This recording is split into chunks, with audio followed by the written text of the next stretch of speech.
Ya, Assalamualaikum warahmatullahi wabarakatuh. Hari ini mata kuliah metode penelitian masuk di pertemuan 4 dan saya akan membahas mengenai metode pengumpulan data. Metode pengumpulan data ini merupakan salah satu metode yang dilakukan ketika kita melakukan sebuah penelitian, di mana metode ini digunakan untuk mengumpulkan data-data yang nantinya akan kita proses dalam sebuah penelitian. Kita lihat sumber data dan metode pengumpulan data. Di sini kita ngebahas mengenai data ya, karena data ini yang nantinya akan kita butuhkan untuk diolah sehingga nantinya menghasilkan suatu informasi dalam penelitian kita. Berkaitan dengan pengumpulan data, terdapat dua sumber data dan metode pengumpulan data. Dua hal tersebut yaitu ada data primer dan juga ada data sekunder. Jadi berdasarkan sumbernya, data itu dibagi menjadi dua. Ada primer dan juga ada sekunder. Data primer ini merupakan data yang diperoleh atau dikumpulkan oleh peneliti secara langsung dari sumber datanya, dan primer ini disebut juga sebagai data asli atau data baru yang memiliki sifat up to date. Jadi data primer ini merupakan ya data yang kita kumpulkan atau yang kita dapatkan langsung dari sumbernya. Yang dimaksud dengan sumber itu siapa? Yaitu objek penelitian kita langsung. Dan data ini biasanya merupakan data asli dan sifatnya itu data terbaru. Jadi kita sebut dengan up to date. Untuk mendapatkan data primer, peneliti harus mengumpulkannya secara langsung. Teknik yang dapat digunakan peneliti yaitu mengumpulkan data primer antara lain dengan cara observasi, wawancara, diskusi, atau focus group discussion, dan juga penyebaran kuesioner dan juga melalui jurnal penelitian. Sedangkan data sekunder ini adalah data yang diperoleh atau kita kumpulkan dari berbagai sumber yang telah ada. Kita bisa dapat dari tangan kedua atau pihak kedua. Data sekunder ini bisa diperoleh dari berbagai sumber. Kita bisa dapat dari Biro Pusat Statistik atau BPS, melalui buku, laporan, dan lain-lain. Jadi kalau primer langsung kita dapat dari sumber yang secara langsung, tapi kalau sekunder ini biasanya kita mengumpulkan data-data dari pihak-pihak yang berkaitan dengan penelitian kita. Jadi pihak keduanya bisa dari BPS, atau kita mengumpulkan data-data melalui laporan, melalui buku-buku, dan lain-lain. Yang pertama dalam teknik pengumpulan data, ini ada yang namanya observasi atau metode observasi. Observasi ini biasa disebut juga dengan pengamatan atau kita mengamati secara langsung. Pengamatan mempunyai sifat dasar naturalistik yang berlangsung secara natural dari suatu kejadian. Pelakunya berpartisipasi dan berinteraksi secara wajar. Menjadi kendala dalam metode observasi ini yaitu adanya karakter peneliti yang bervariasi sesuai dengan tingkat antara peneliti dengan subjeknya. Kelebihannya, metode pengumpulan data observasi ini yaitu bisa menunjukkan situasi yang aktual, memiliki tingkat objektivitas yang tinggi apabila pengamat bersikap netral terhadap objek pengamatan, dan juga proses pengamatan dilakukan dengan berpedoman dengan pedoman pengamatan. Jadi kalau observasi ini berarti kita melakukan langkah-langkah berupa kita mengamati secara langsung. Namanya juga mengamati ya, jadi kita melihat, benar-benar melihat kejadian yang kita ambil dalam penelitian kita ini secara langsung. Jadi ketika proses itu terjadi, yang kita amati itu terjadi, benar-benar terjadi, ya udah itu kita lakukan metode observasi. Jadi melihat, kita menilai subjek kita secara langsung dan sifatnya ini aktual ya. Aktual itu berarti terbaru.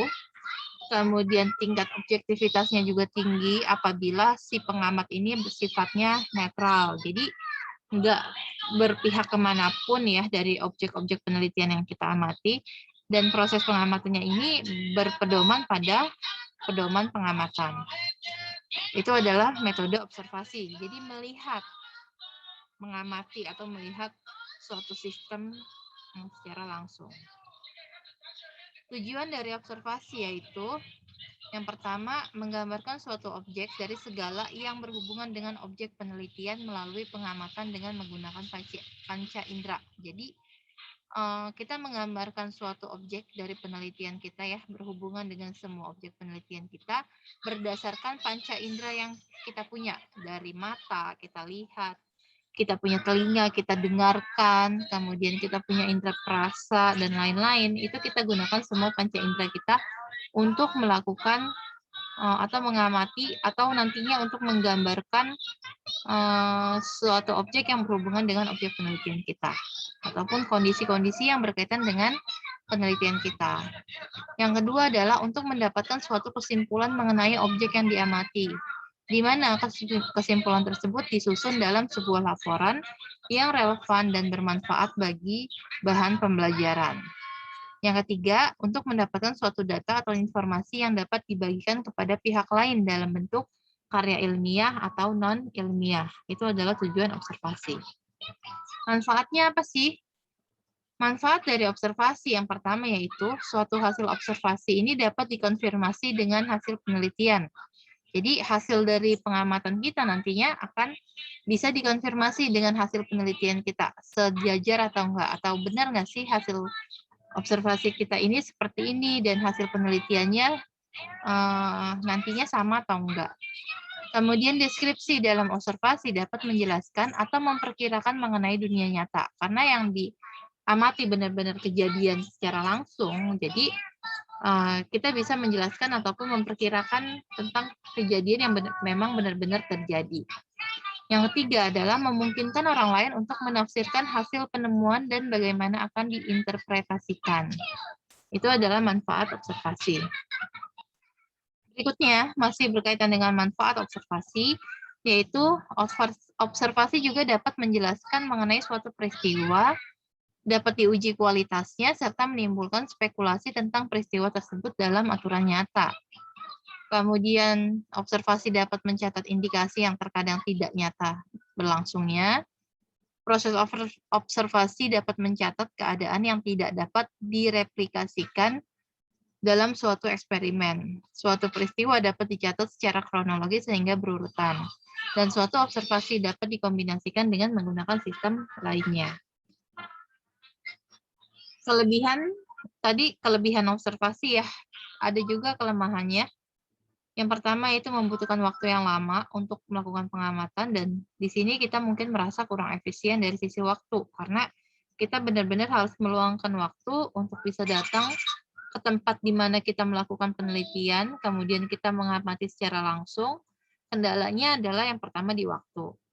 Kemudian akan menjadi tidak nyaman terhadap objek yang menjadi pengamatan karena tidak semua objek walaupun kita diterima untuk diberikan izin untuk melakukan pengamatan, mungkin si objek tersebut tidak bisa melakukan kegiatan yang biasa dia lakukan sehari-hari ketika tidak sedang diamati. Jadi entah mungkin nantinya akan canggung atau nantinya dia agak bingung ya harus bagaimana, karena siapapun pasti akan merasa risih ketika dia sedang diamati. Nah, itu adalah kekurangannya. Dan yang terakhir adalah tidak semua informasi didapat dengan cara pengamatan. Tidak semua ya. Kalau informasi-informasi berkaitan dengan laporan, misalnya kita mau membandingkan laporan sebelumnya dengan laporan yang saat ini, otomatis kita nggak bisa melakukan dengan cara pengamatan, tapi kita butuh data-data lain. Nah, itu salah satu kekurangannya. Jadi ada 3. Jenis observasi, di sini ada observasi partisipasi, di mana observasi ini dilakukan dengan cara observer yang terlibat langsung secara aktif dalam objek yang diteliti. Biasanya dia ikut berpartisipasi dalam mengikuti kegiatan-kegiatan dari objek penelitiannya. Kemudian observasi sistematis ini adalah disebut juga dengan observasi berkerangka, yaitu observasi yang telah ditentukan terlebih dahulu kerangkanya. Di dalam kerangka tersebut ada faktor-faktor yang akan diobservasi berdasarkan kategorinya.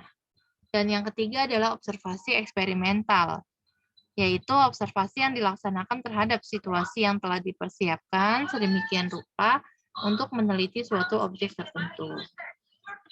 Nah, teknik pengumpulan yang kedua yaitu wawancara. Jadi selain observasi, kita bisa mengumpulkan data dengan cara wawancara.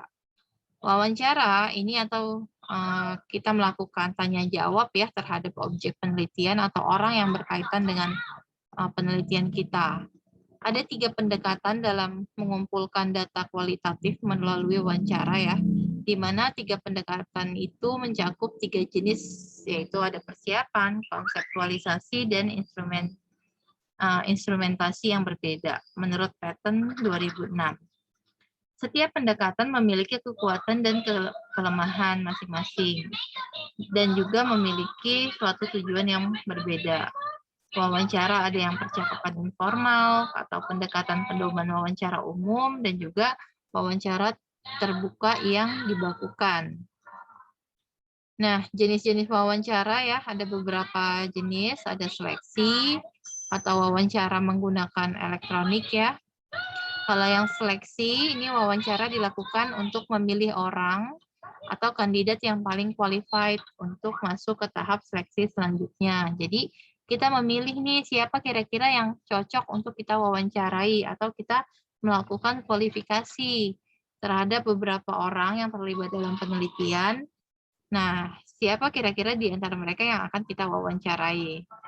Atau menggunakan media elektronik ya, audio tape, by telepon, yaitu wawancara yang langsung dilakukan dengan menggunakan media telepon. Wawancara ini biasanya dilakukan bila masih ada yang ingin ditanyakan langsung pada pihak responden.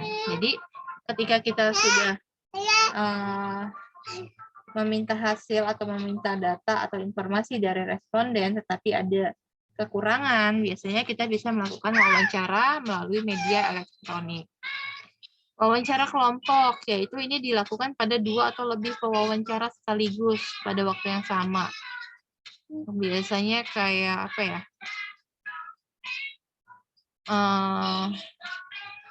Ini ya, kayak misalnya konferensi pers ya. Jadi wawancaranya dilakukan secara oleh lebih dari 2 pewawancara. Sedangkan objek yang dijadikan sebagai sumber wawancaranya ya mungkin hanya 1 orang. Kemudian ada yang namanya wawancara terstruktur. Namanya terstruktur berarti tertata ya, rapi. Ini merupakan teknik pengumpulan data yang hasil informasinya sudah diketahui sebelumnya.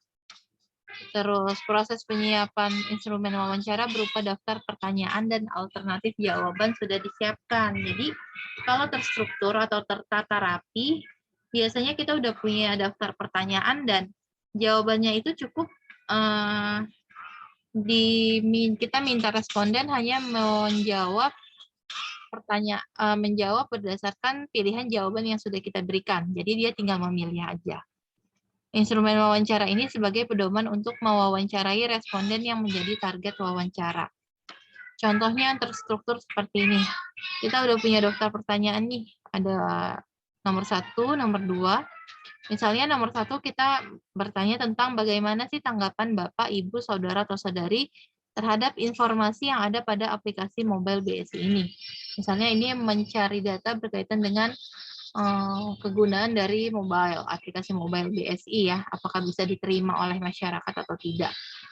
Nah, jawabannya kita tinggal milih aja berdasarkan pilihan yang sudah disediakan, yaitu ada sangat lengkap, cukup lengkap, atau tidak lengkap. Kemudian pertanyaan kedua, bagaimana tanggapan Bapak, Ibu, Saudara-saudari loading aplikasi mobile BSI ini? Tinggal dipilih apakah sangat cepat, cukup cepat, atau tidak cepat. Jadi terstruktur itu sudah tersusun rapi dari daftar pertanyaan dan juga alternatif jawabannya. Dan biasanya yang mewawancara itu tinggal ngelingkarin aja. Kita tinggal pilih aja salah satunya. Itu. Kalau yang tidak terstruktur biasanya lebih variatif jawabannya ya. Model wawancara ini merupakan teknik pengumpulan data yang tidak menggunakan pedoman wawancara. Jadi kita nggak berdasarkan pedoman, tinggal kita mau bertanya tentang apa sih yang berkaitan dengan objek penelitian kita atau permasalahan dalam penelitian kita. Contohnya bagaimana pendapat Bapak, Ibu, Saudara-saudari terdapat prosedur pendaftaran saat ini dan bagaimana prosedur pembayarannya. Nah, ini jawabannya bisa bervariatif antar responden. Jadi tiap responden pasti akan memiliki jawaban yang berbeda-beda, walaupun maksudnya sama, tapi biasanya jawabannya cukup variatif atau beraneka macam. si responden pun bisa mengeksplorasi atau mengeluarkan benar-benar pendapat dia sendiri ya, bagaimana atau apa yang dia rasakan atau ketika dia melakukan prosedur pendaftaran ataupun pembayaran, pengalamannya apa sih yang dia dapatkan. Nah, itu bisa dijadikan sebagai jawaban dari wawancara atau pertanyaan ini. Kemudian teknik yang ketiga yaitu kuesioner ya. Ada observasi, wawancara, ada kuesioner. Kalau kuesioner ini biasanya berupa daftar pertanyaan yang diajukan pada seorang responden untuk mencari jawaban dalam permasalahan yang diteliti. Dalam kuesioner ini terdapat pertanyaan yang harus dijawab oleh responden. Jawaban yang diberikan bisa bersifat tertutup, di mana alternatif jawabannya telah disediakan oleh peneliti, dan ada juga jawaban terbuka, di mana respondennya bebas menuliskan jawaban tanpa adanya paksaan atau jawabannya bisa bervariasi. Jadi kalau kuesioner ini biasanya kombinasi. Dan kalau sekarang biasanya kuesioner ini dibuat menggunakan internet. Ya, kita sebar menggunakan internet dan menggunakan aplikasi atau memanfaatkan aplikasi Google Form. Ini untuk kuesioner. Kuesioner memiliki dua sifat ya, tertutup dan terbuka. Kalau yang tertutup ini, penelitinya menganggap bahwa peneliti sudah menemukan berbagai alternatif jawaban. Jadi jawabannya sudah disediakan, sama kayak draft pertanyaan yang terstruktur kayak gini. Udah ada pilihannya. Dan biasanya kita akan menggiring si responden itu untuk menjawab yang mana gitu. Apakah setuju, tidak setuju, iya, tidak, suka atau tidak suka, dan lain-lain.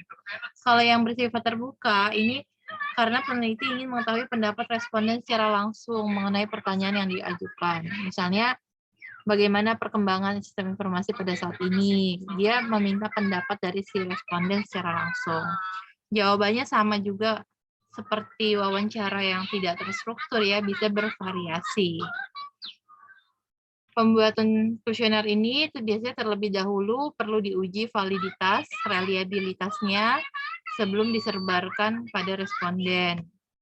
Jadi kita harus mengukur nih apa aja yang akan kita jadikan variabelnya yang akan diuji. Nanti kita buat di dalam kuesionernya ini berupa pertanyaan-pertanyaan yang akan diserahkan ke responden. Langkah-langkah dalam mengembangkan dan merancang kuesioner ya. Ini mendefinisikan tujuan survei, menentukan grup sampling. Ini biasanya kita mau kita mengelompokkan misalnya dari usia yang apakah misalnya di atas 12 tahun, antara 12 sampai 25 tahun misalnya, atau di atas 25 tahun. Biasanya ada pertanyaan mengenai usianya. Atau dikelompokkan misalnya berdasarkan penghasilan. Kurang dari 5 juta, di atas 5 juta, atau berapa kita kelompokkan. Terus atau dikelompokkan berdasarkan jenis kelamin, laki-laki atau perempuan. Kemudian kita susun kuesionernya. Ini berupa draft pertanyaannya, penyelenggara kuesioner, dan interpretasi hasil. Ini adalah bentuk kuesioner. Terus bagaimana cara menyusun pertanyaan yang ada di dalam kuesioner? Ada beberapa hal yang harus kita perhatikan.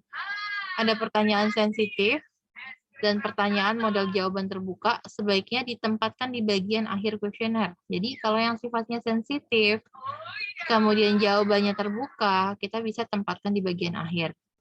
Pertanyaan-pertanyaan yang mudah sebaiknya tempatkan di awal. Jadi tidak merubah mood dari si responden kita.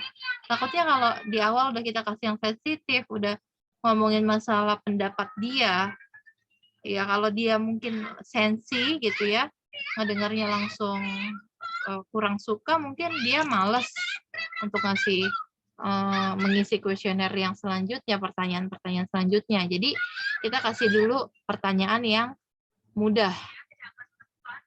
Susunlah pertanyaan sesuai dengan susunan yang logis, runtut, dan tidak meloncat-loncat dari tema satu ke tema yang lain. Kalau kita ngomongin lagi berkaitan dengan sistem informasi, ya udah kita bahas tentang sistem informasinya. Dari sisi apa nih? Tampilan. Oh, kita ngomongin dulu nih Kita urutkan dulu pertanyaan-pertanyaan yang berkaitan dengan tampilan dari sistem informasi. Kemudian kegunaannya, kemudian dari kecepatannya. Nah, kita buat dalam satu kelompok per tema ya. Terus pertanyaannya singkat dan jelas, tidak bertele-tele. Perhatikan jenis pertanyaan yang akan digunakan. Kemudian beberapa hal lain yang perlu diperhatikan dalam menyusun kuesioner. Ada kata pengantar dalam kuesioner. Ini berpengaruh terhadap keberhasilan kuesioner tersebut. Karena kadang responden itu agak malas ketika kita minta untuk mengisi kuesioner. Jadi ada kata-kata pengantarnya dulu lah di awal untuk ngebuka hati responden kita supaya dia mau mengisi kuesioner itu dengan benar. Disarankan menggunakan kata-kata yang sopan, wajar, hormat, dan jangan terlalu panjang. Misalnya beberapa kalimat pengantar, tujuan, dan ucapan terima kasih atas kesediaan responden untuk menjawab. Kemudian ada lagi. Kemudian penampilan dari kuesionernya tidak menunjang penelitian secara langsung, tetapi penting. Jadi walaupun tampilan kuesioner kita tidak akan berpengaruh terhadap hasil penelitian, tapi ini penting untuk kita perhatikan supaya bisa menarik minat responden untuk menjawab pertanyaan di dalam kuesioner. Jadi kuesioner ini intinya adalah bagaimana tampilan kuesioner kita dari pendahuluannya, kemudian kita masuk ke kata pengantar, kemudian kita masuk ke daftar pertanyaannya sampai terakhir, itu kita buat susunan yang rapih dan semenarik mungkin supaya responden itu mau menjawab pertanyaan-pertanyaan yang ada di dalam kuesioner kita dengan baik dan benar. Kuesionernya tertata rapi, struktur pertanyaannya baik, itu bisa membantu responden untuk mudah dalam menjawab. Sebelum kuesioner disebar, ini biasanya kita uji coba dulu di jumlah responden yang kecil ya. Jadi sebelum kita sebar ke banyak responden, kita uji dulu nih. Apakah kuesioner kita ini kira-kira sudah sesuai atau belum dengan kaidah-kaidah atau unsur-unsur yang baik dalam kuesioner itu sendiri. Nah, itu adalah materi kita hari ini. Jadi teknik pengumpulan data kita bisa pakai 3 ya. Ada observasi, wawancara, dan juga ada kuesioner. Oke, untuk hari ini ada tugas yang harus kalian kerjakan secara berkelompok. Silahkan setelah ini kalian lihat di forum diskusi. Saya akhiri. Wassalamualaikum warahmatullahi wabarakatuh.